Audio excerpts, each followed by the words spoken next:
mara bahaya ini, biarlah saya mempersembahkan setengah dari harta saya untuk kemuliaan dan pekerjaan-pekerjaan-Mu.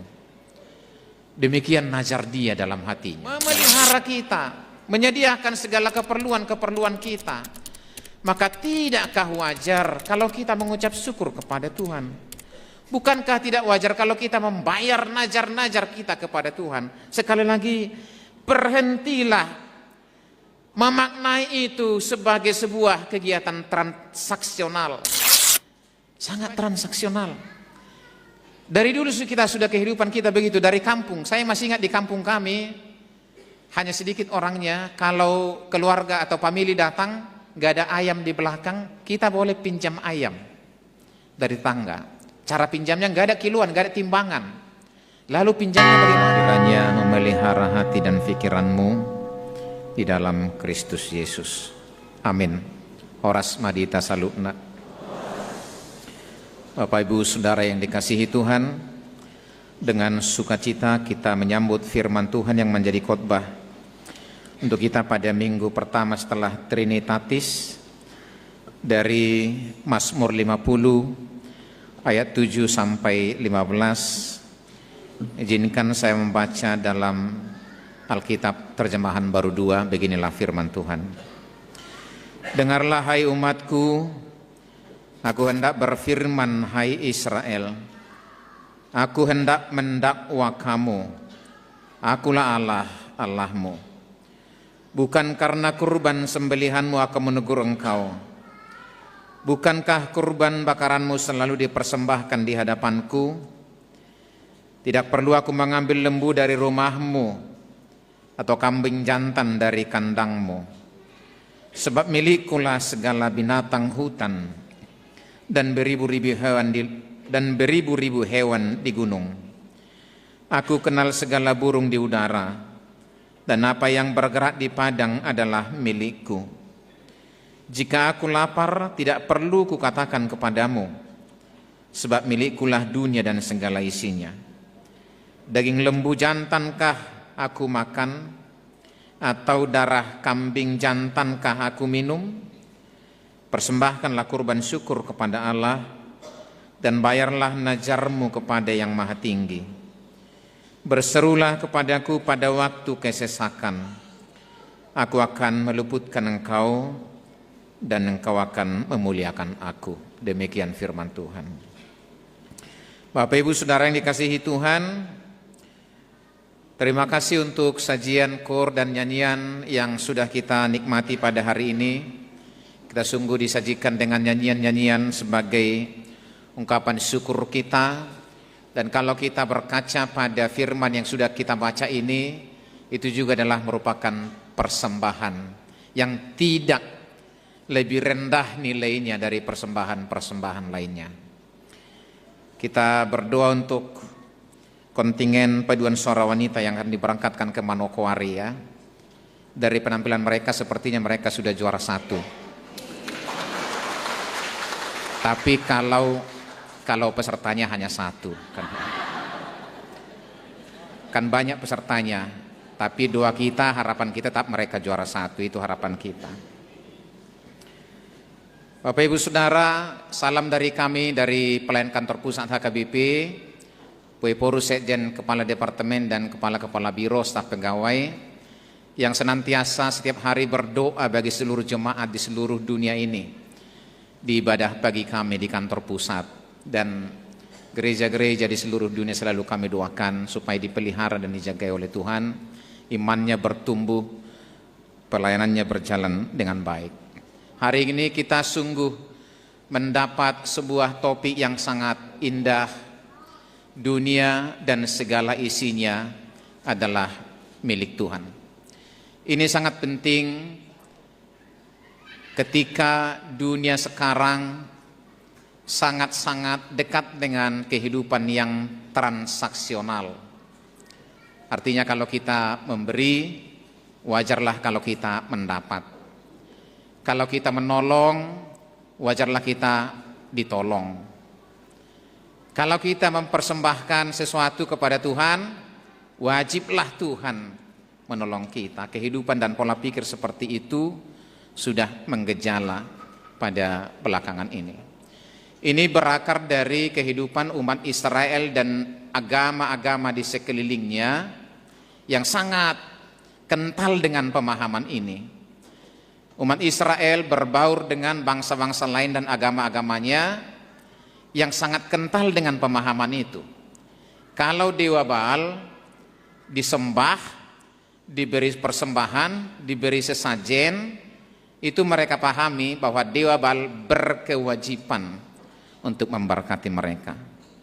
Semakin sering mereka beribadah kepada dewanya, semakin mulialah dewa itu dan semakin berkuasalah dewa itu untuk memberi berkat. Dan sepertinya ini pernah kita alami. Ketika saya hidup di kampung, dari kecil sampai besar, praktik-praktik seperti ini masih saya lihat sendiri. Dan mungkin juga Bapak Ibu Saudara yang lahir di kampung, besar di kampung. Kalau ada sesuatu acara, maka disisihkan dulu makanan yang enak itu, lalu dibuat ke tempat yang tersedia, dipersembahkan kepada opung kita, arwah-arwahnya, dan setelah dipegang sudah dingin, sudah dimakan opung kita itu, sudah bisalah kita makan. Itu masih kita saksikan sendiri. Ya memang cepatlah dingin, karena di kampung kita kan dingin suasananya. Letakkan saja sebentar nasi itu, daging itu, sebentar sudah dingin. Tapi itu dipahami, sudah dimakan opung kita, sudah bisalah kita makan. Lalu kalau acara-acara tertentu, payasa kuburan, ziarah dan sebagainya, bawalah ke sana makan enak, buah-buahan, kue-kuean. Ketika kita berziarah, diletakkanlah di situ. Lalu datanglah yang lapar, kan begitu. Datang yang lapar itu diambil makanan ini dibawa ke rumahnya. Besoknya kita datang ziarah lagi, anak-anak bertanya, "Pak, di mana kemarin ya yang kita letakkan roti, buah-buahan dan sebagainya?" Sudah dimakan opung, katanya. Dia sangat curiga dengan itu sebenarnya. Hebat juga opung kita ya, sama panci-pancinya dimakan. Karena semua ludes. Bapak Ibu Saudara, yang terjadi di situ adalah sebuah kehidupan transaksional. Mereka memberi persembahan kepada Allahnya, kepada ilahnya, kepada Tuhannya, dengan harapan bahwa mereka akan diberi berkat. Dan praktek seperti ini sampai juga ke umat Tuhan, umat Israel. Dan itulah sebabnya mereka ditegur dengan sangat keras. Mereka ditegur bukan karena mereka tidak memberi. Maka pada ayat 7 dikatakan tadi, "Hai umatku Israel, aku hendak mendakwa kamu." Ayat 9, "Bukan karena korban sembelihanmu aku menegur." Artinya mereka bukan tidak memberi persembahannya. Mereka banyak-banyak beri persembahan. Mereka rajin-rajin beribadah. Tetapi di balik semuanya itu, pemahaman yang tadi yang salah. Kamu beri persembahan dengan maksud engkau akan mendapat berkat. Engkau rajin beribadah dengan maksud engkau akan dapat berkat. Itu yang Tuhan tegur. Kalau demikian keadaannya, lalu Tuhan jelaskanlah ini melalui Asaf. Apakah aku butuh kambing-kambingmu? Apakah aku butuh lembu-lembumu? Bukankah itu milikku semua? Aku yang punya lembu, aku yang punya kambing, aku yang punya gunung, laut, burung di udara dan segala isinya itu milikku. Aku enggak butuh. Kalau itu maksudmu. Kalau maksudmu adalah untuk menyogok aku enggak butuh itu.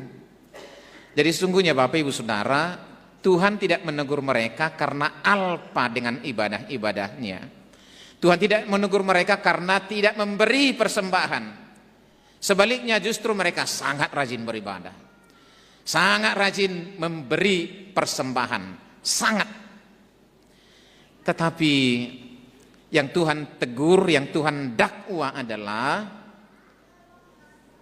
pemahaman mereka. Nah, saya pikir ini juga menjadi sebuah teguran atau mungkin sapaan bagi kita Bapak Ibu Saudara.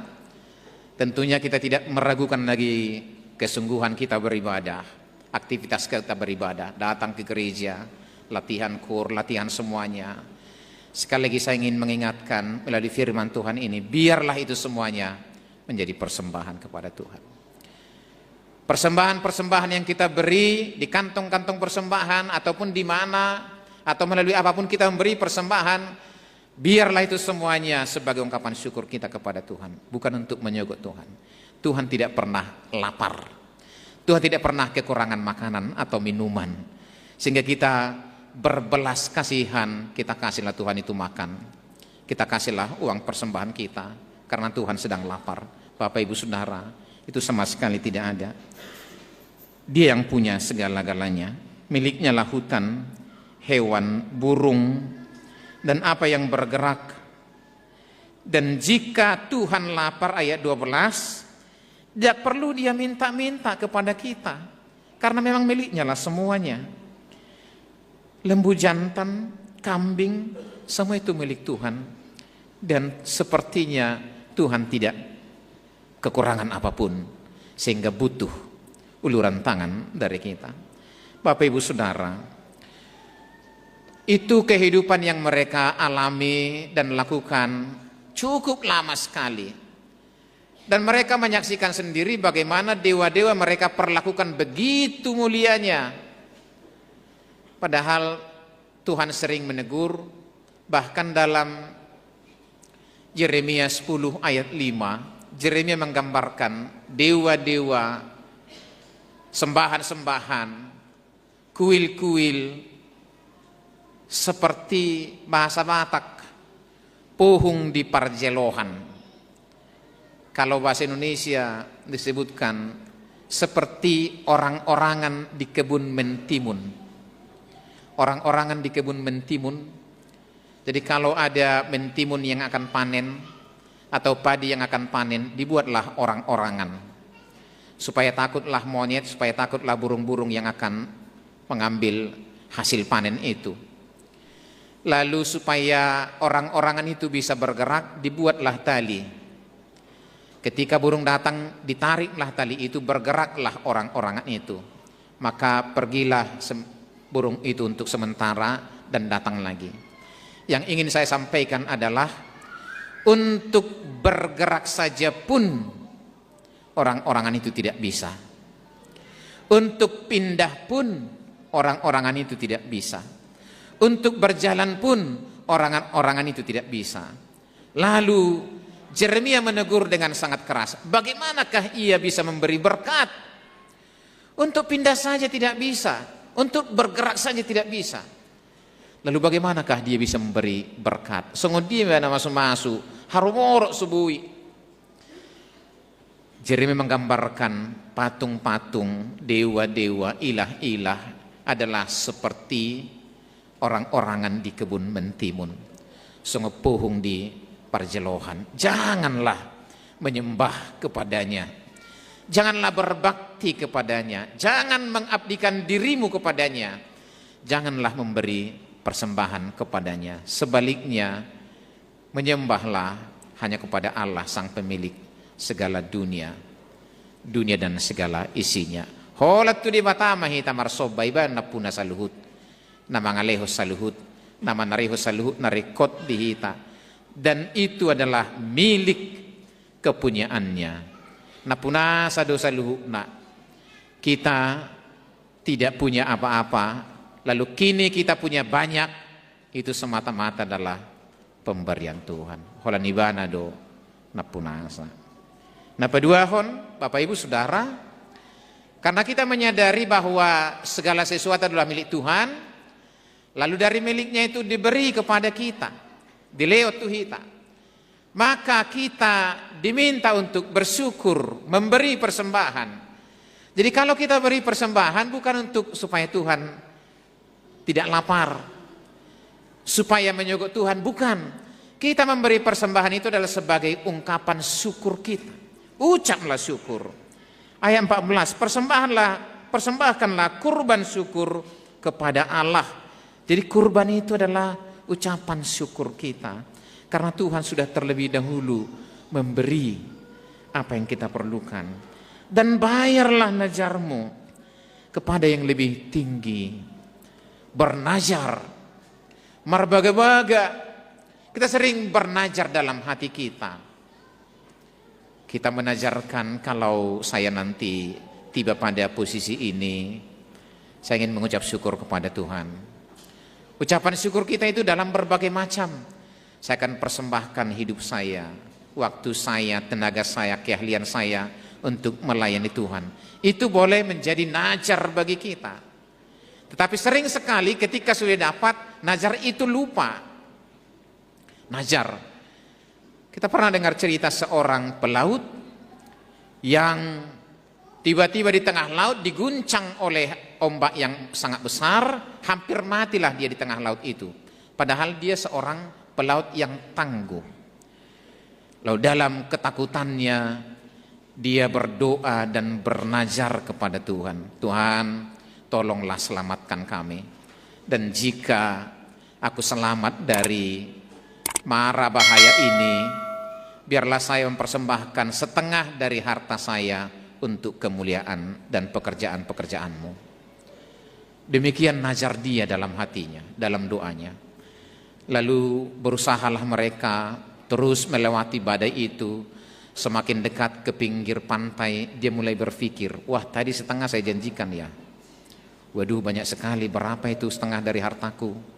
Lalu dalam hatinya dia mulai berpikir, ya sudah Tuhan, seperempat saja ya, tidak usah setengah. Dia terus berusaha, lalu sampailah dia ke pantai dan mendarat dengan selamat. Beberapa bulan ke depan dia lupa dengan nazarnya, lupa sama sekali, gak memberi apa-apa, apa yang sudah dia janjikan. Lalu suatu saat terbakarlah sebuah pabriknya. Dia terkejut melihat pabriknya sudah terbakar. Lalu dalam hatinya dia berontak kepada Tuhan, hebat sekali Engkau Tuhan, persoalan di laut Engkau bawa ke darat, katanya begitu. Dia lupa apa yang dia janjikan, dan dia merasa itu adalah balasan Tuhan baginya. Bapak Ibu Saudara, nazar itu banyak sekali bentuknya dalam kehidupan kita. Boleh saja tidak memberi uang kita sebagai bentuk nazar kita. Sekali lagi, nazar itu boleh berbentuk tenaga kita, pikiran kita, waktu kita, atau keahlian-keahlian apa yang ada pada kita. Itu boleh menjadi persembahan, dan itu boleh menjadi nazar kita, membayar nazar kita kepada Tuhan. Sekali lagi, apa yang kita beri, apa yang kita persembahkan, bukan karena Tuhan kekurangan, bukan karena Tuhan lapar, tetapi karena Tuhan sudah terlebih dahulu memelihara kita, menyediakan segala keperluan-keperluan kita. Maka tidakkah wajar kalau kita mengucap syukur kepada Tuhan? Bukankah tidak wajar kalau kita membayar nazar-nazar kita kepada Tuhan? Sekali lagi, berhentilah memaknai itu sebagai sebuah kegiatan transaksional. Supaya kita tidak berontak pada akhirnya, aku sudah rajin ke gereja, aku sudah rajin berdoa, aku banyak-banyak beri persembahan, mengapa hidupku begini-begini saja? Mengapa doa-doa aku tidak dikabulkan oleh Tuhan? Apa yang kurang saya lakukan ini? Bukankah aku rajin berdoa, beribadah ke gereja, pertanyaan pada hari Kamis, dan semuanya? Di samping itu aku juga rajin memberi persembahan. Dan kalau aku hitung-hitung gak sedikit persembahanku loh, banyak. Lalu menjadi pertanyaannya, mengapa Tuhan tidak jawab keinginan-keinginanku? Bapak Ibu Saudara, Tuhan tidak berkewajiban mengganti persembahan kita. Tuhan tidak berkewajiban mengganti jerih lelah kita untuk beribadah. Tuhan tidak berkewajiban mengganti berapa ongkos kita untuk latihan, untuk kor, berapa salon kita, berapa seragam kita. Tuhan tidak berkewajiban mengganti itu. Karena Tuhan sudah terlebih dahulu memberi, memelihara, mencukupkan, memberi kita kesehatan, memberi banyak hal dalam hidup kita. Yang kita lakukan adalah bagaimana bersyukur atas ucapan, atas apa yang Tuhan sudah sediakan bagi kita. Membayar nazar kita atas apa yang sudah kita janjikan kepada Tuhan. Bapak Ibu Saudara, anak-anak kami sekalian, kehidupan kita sekarang ini yang sangat kental dengan kehidupan seperti itu. Hata-hata pesongonido, si soli-soli do uhum, entah apalah namanya itu, si ada parido gugu, entah apa namanya itu ya, bahasa Batak. Apa tanna ikon na masih lehonan do, leanau asaholiako, holong mangalah holong. Itu makanya dulu kalau pesta kan dicatat semua tupak itu. Habis pesta kan malamnya buka amplop kan, dicatat itu. Sianu 10.000. Oh 10.000 teh. Ingat dah sangat pesta 10.000 mak. Kan begitu. Transaksional sekali. Kalau agak tebal sedikit, oh ingat tiba papulit jodoh, karena nanti dia pesta kita harus bayar segini. Sangat transaksional. Dari dulu kita sudah kehidupan kita begitu, dari kampung. Saya masih ingat di kampung kami, hanya sedikit orangnya, kalau keluarga atau famili datang, gak ada ayam di belakang, kita boleh pinjam ayam dari tangga. Cara pinjamnya gak ada kiluan, gak ada timbangan. Lalu pinjamnya bagaimana? Ambil bayun, tali. Ambil tali, pinjam ayamnya, ukur ayamnya. Lalu dipotong, sebegini ya panjangnya eda, gitu. Lalu ketika ada ayam kita mau bayar ayam ini, diukur ayamnya. Oh masih kurang besar, dibesarkan dulu. Sampai persis sebegitulah ukuran ayamnya. Sangat transaksional. Nasai tasali ikon nasai do paulahon. Nah itu kehidupan manusia. Bapak Ibu Saudara, barangkali firman Tuhan ini mengajak kita untuk sedikit bergeser dari kehidupan seperti itu. Bukan hanya kepada Tuhan, bagaimana kepada sesama, kepada teman, kepada tetangga kita juga melihat bahwa Tuhan sudah memberi banyak kepada kita, bukankah kita juga berkewajiban untuk berbagi kepada sesama, untuk memberi kepada sesama. Jadi tidak lagi melihat apa yang kita miliki ini hanya milik kita. Dan tidak sekedar mempersoalkan apakah saya berpunya, lalu dia lebih berpunya, lalu mengukur-ukur akan seperti apakah bantuan, pertolongan bagi sesama kita. Bapak Ibu Saudara, yang ketiga adalah sesuai dengan epistel tadi, di tengah-tengah kehidupan jemaat di Korintus terjadi juga perdebatan. Karena di Korintus itu banyak sekali praktik-praktik penyembahan berhala dengan memberi sesajen. Sesajennya adalah daging yang mentah. Nah ketika mereka melakukan praktik keagamaan memberi persembahan sesajen, dipersembahkanlah itu kepada dewanya. Sesudah dipersembahkan mereka pahami sudah diterima, lalu daging ini dijual lagi ke pasar.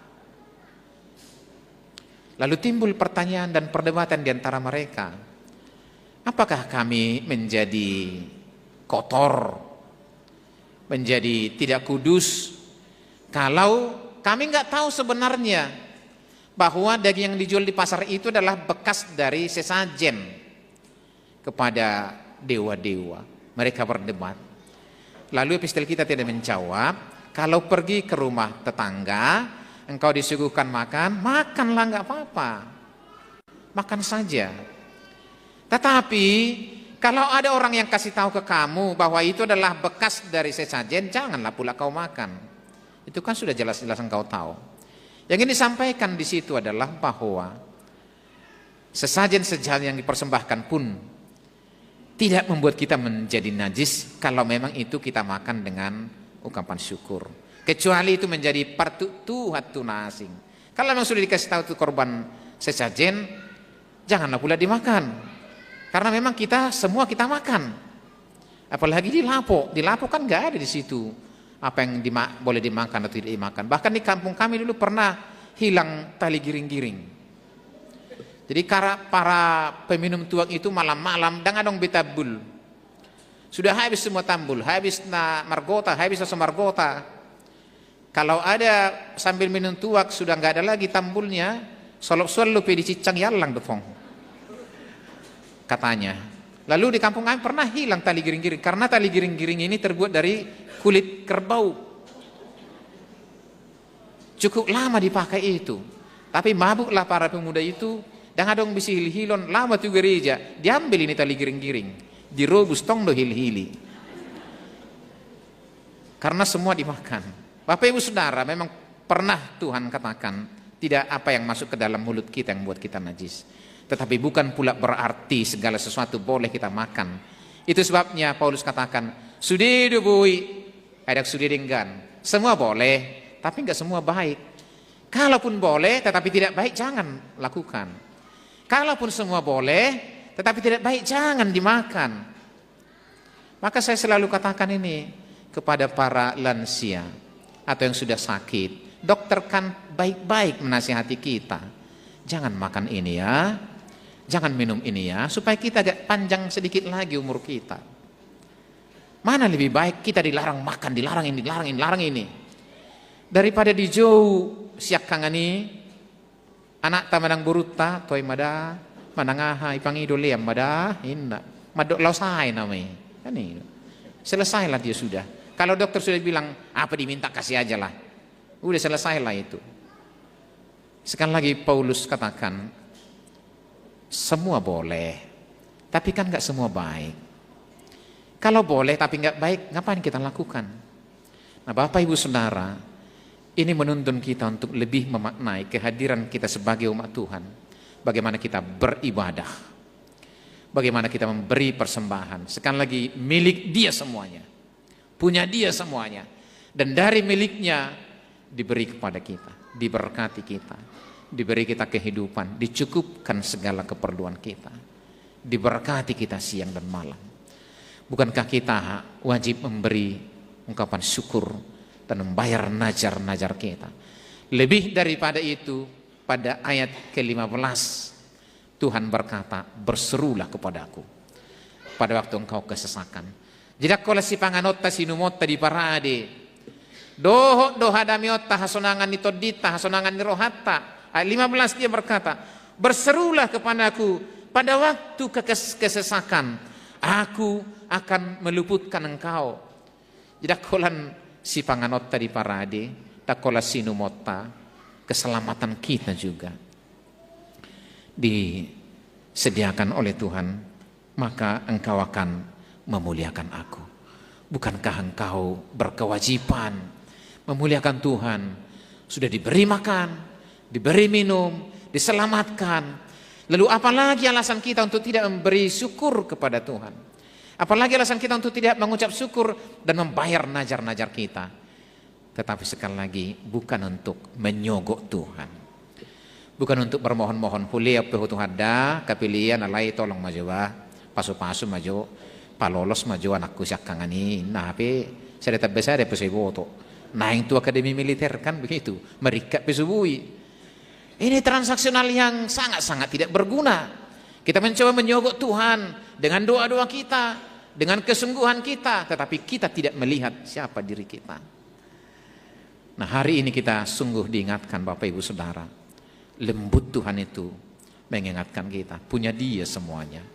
Berpengharapanlah kepadanya, percayalah kepadanya. Jangan khawatir, tetapi jangan juga mencoba-coba menyogok Tuhan. Mencoba-coba ya main di bawah meja dengan Tuhan. Tuhan yang punya semuanya. Tuhan sudah sediakan bagi kita. Kita wajib mengucap syukur kepadanya. Maka kita dengan sangat penuh keyakinan menjalani kehidupan kita karena ada Tuhan yang menyediakan segala perluan kita. Ada Tuhan yang memelihara kita. Ada Tuhan yang menjagai kita. Jangan pernah berpaling beralih kepada ilah manapun. Karena sesungguhnya dia tidak punya kekuatan. Tetapi Allah pemilik dunia dan segala isinya dan segala kuasa berkuasa menjaga, memelihara dan menyelamatkan kita. Amin. Mari kita berdoa. Tuhan, terima kasih untuk firman yang mengingatkan kami pada hari ini. Engkaulah yang mempunyai segala yang ada di bumi ini, laut, tanah, gunung, burung, hewan-hewan, dan segala yang ada di dunia ini adalah milik Tuhan. Dari milik-Mu itu Engkau memberi kepada kami, memberkati kami, mencukupkan keperluan-keperluan kami. Dari kekayaan-Mu kami Engkau berkati. Terpujilah Engkau ya Tuhan. Maka ketika kami beribadah kepadamu, memberi persembahan kepadamu, membayar najar-najar kami, ajarlah kami sekalian bahwa itu adalah kewajiban kami karena kami sudah menerima berkat-Mu, bukan untuk menyogok Tuhan, bukan untuk bertransaksi kepada Tuhan. Kami memberi, maka kami berhak menuntut Tuhan atas berkat-berkat untuk kami. Ya Tuhan, ingatkan kami sekalian, ibadah kami yang sungguh-sungguh kami lakukan, persembahan kami yang sungguh-sungguh kami serahkan, biarlah itu semuanya Tuhan terima menjadi ungkapan syukur kepada Tuhan atas berkat-berkat-Mu kepada kami. Di balik itu semuanya, hari ini kami Engkau yakinkan, bukan keperluan jasmani saja Engkau sediakan bagi kami, Engkau juga menjamin keselamatan kami. Dan ketika Engkau berkata, berserulah kepadaku, maka aku mengeluputkan Engkau. Inilah keyakinan kami pada hari ini Tuhan. Banyak hal yang kami kerjakan, jauh kami melangkah dan berjalan. Jagai, peliharalah kami dari segala mara bahaya dan segala yang mengancam kehidupan kami. Berkati jemaat-Mu di tempat ini, berkati para pelayan yang dengan sungguh-sungguh memberi hati dan tenaganya melayani Engkau. Biarlah itu semuanya kami maknai sebagai persembahan kepada Tuhan. Terima kasih Tuhan, dengarkanlah doa kami di dalam